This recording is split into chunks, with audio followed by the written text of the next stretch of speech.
दो प्रकार की नदियों का वर्णन किया गया है साहित्य में।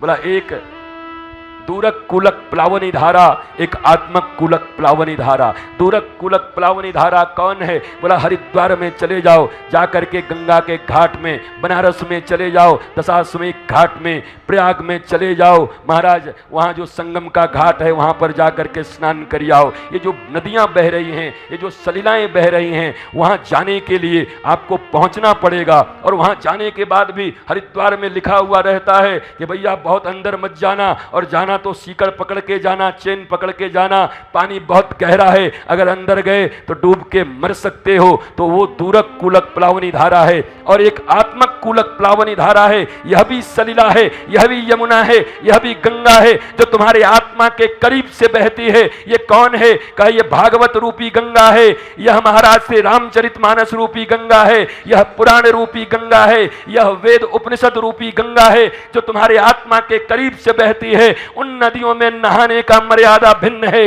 इन नदियों में नहाने का मर्यादा भिन्न है। अगर उन नदियों में नहाने गए हो और अगर वहां डूब गए तो मर जाओगे, और यहां डूब गए तो तर जाओगे। ये डूबने वाली जगह है और वो तैरने वाली जगह है। खबरदार यहां तैरना मत। यहां बहुत लोग तैर रहे हैं। 7 दिन हो गए अभी तक ये कथा हुई नहीं। तैरो मत, जो मिला है यथेष्ट है। इस कली काल में जितना श्रवण कर लिए, उसमें से एक सूत्र भी लेकर अपने जीवन में चल पाए।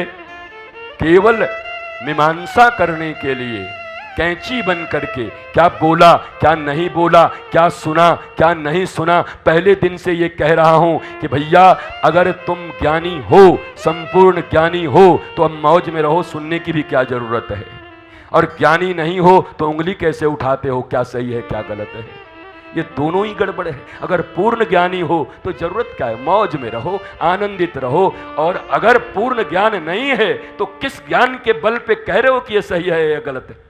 कौन से ज्ञान के बल पे कह रहे हो? ये दोनों ही व्यर्थ हैं। भागवत की कथा, भगवान की कथा, भक्त की कथा, बस कानों के दोनों से श्रवण करो। पृथु के जैसे 10-10 हजार कान मांगो। राजा पृथु ने 10,000 कान मांग लिए।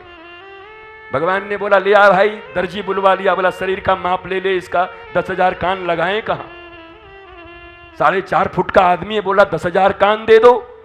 बोला 10,000 कान का अर्थ है इन्हीं 2 कानों में 10,000 कानों की शक्तियां दे दो कि दुनिया में चाहे कुछ भी होता रहे, कितना भी डिस्टर्बेंस होता रहे, कोई भी डिस्टर्ब करने को राजी हो, परिवेश परिस्थिति विरुद्ध हो, उसके बाद भी जहां श्री कृष्ण और बलराम की कथा हो तो मैं 10,000 कानों की शक्ति से उन कथाओं को सुन सकूं। ये पृथु मांग रहे हैं, उन कर्ण की शक्तियों को मांग रहे हैं, उन शक्तियों से कथा का श्रवण करना है।